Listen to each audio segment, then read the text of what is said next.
நண்பர்கள் அனைவருக்கும் வணக்கம். இன்றைக்கி நம்ம வீடியோவில் மிடில் கிளாஸ் மக்களுக்கு பட்ஜெட்டில் காத்திருக்கும் ஒரு முக்கிய அறிவிப்பு. வீடியோவை ஸ்கிப் பண்ணாமல் முழுமையாக பாருங்கள். ஃபஸ்ட் டைம் நம்ம சேனலை பார்க்குறவங்க மறக்காமல் லைக் பட்டனை தட்டி விட்டுருங்க. அண்டு நம்ம சேனலை சப்ஸ்கிரைப் பண்ணிக்கோங்க. அப்போ தான் நான் போடுற வீடியோ உங்களுக்கு உடனுக்குடன் நோட்டிஃபிகேஷனாக வரும். வாங்க வீடியோக்குள்ளே போகலாம். இந்தியாவில் தங்கம் விலை தொடர்ந்து உயர்ந்து உச்சம் தொட்டு வருகிறது. இதனால் ஏழை மற்றும் மிடில் கிளாஸ் மக்களை தங்கத்தை வாங்கவே முடியாத சூழலும் ஏற்பட்டுள்ளது.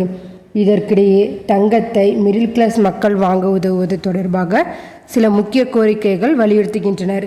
இதை மத்திய அரசு அமல்படுத்தினால் சிக்கலே இல்லாமல் மிடில் கிளாஸ் மக்களால் தங்க நகைகளை வாங்க முடியும்.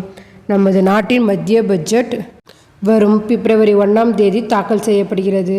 மத்திய நிதி அமைச்சர் நிர்மலா சீதாராமன் இந்த பட்ஜெட்டை தாக்கல் செய்கிறார். பல்வேறு தரப்பினர் கோரிக்கையும் பெற்று அதற்கேற்ப மத்திய அரசு பட்ஜெட் தயார் செய்து வருகிறது. இதற்கிடையே தங்க நகை விற்பனையாளர்கள் தரப்பிலிருந்தும் மத்திய அரசுக்கு சில முக்கிய கோரிக்கைகள் வைக்கப்பட்டுள்ளன. தங்கம் விலை இப்பொழுது தங்கம் விலை உச்சத்திற்கு போய் கொண்டிருக்கிறது. இப்பொழுது 22 கேரட் தங்கம் 1 கிராம் ரூ. 7,510 விற்பனை செய்யப்படுகிறது. ஒரு சவரன் தங்கம் ரூ. 60,000 தாண்டிவிட்டது.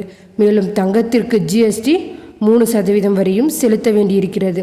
நகை வாங்கும்போது செய்கூலி சேதாரம் என பல விஷயங்கள் உள்ளன. மேஜர் திட்டம்.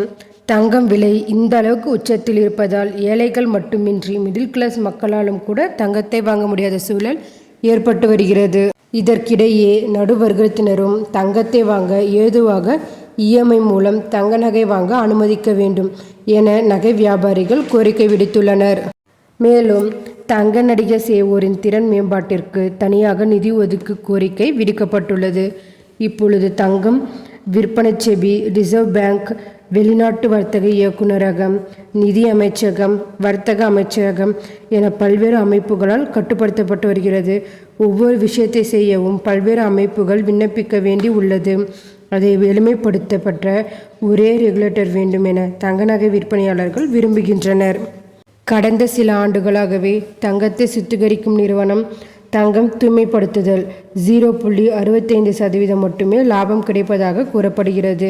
தங்கம் டேர் இறக்குமதி செய்ய அதிக வரி வசூலிக்கப்படுவதே இதற்கு காரணம். தங்கம் டோர் இறக்குமதி வரியை குறைத்தால் லாபம் அதிகரிக்கும் என்பதால் மத்திய அரசு இதை செய்ய வேண்டும் என இந்திய புள்ளியன் அண்ட் ஜுவல்ஸ் அசோசியேஷன் தலைவர் பிருத்திவிராஜ் கோத்தாரி வலியுறுத்துகிறார். தங்க நகை விற்பனையாளர். இது தொடர்பாக சென்ஸ் கோல்ட் அண்ட் டைமண்ட் தலைவர் அவங்கார் சென் கூறுகையில், நகை தொழில் இந்தியாவில் உள்ள இளைஞர்கள் அதிக வேலைவாய்ப்பை அளித்து வருகிறது.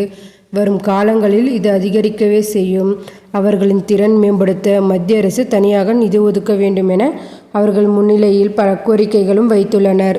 இந்த தகவல் மிகவும் பயனுள்ளதாக இருக்கும். மேலும் இதுபோல கவர்மெண்ட் அறிவிப்புகள், அனைத்து உண்மை அறிவிப்புகளும் உடனுக்குடன் தெரிந்து கொள்ள நம்ம சேனலை சப்ஸ்கிரைப் பண்ணிக்கோங்க.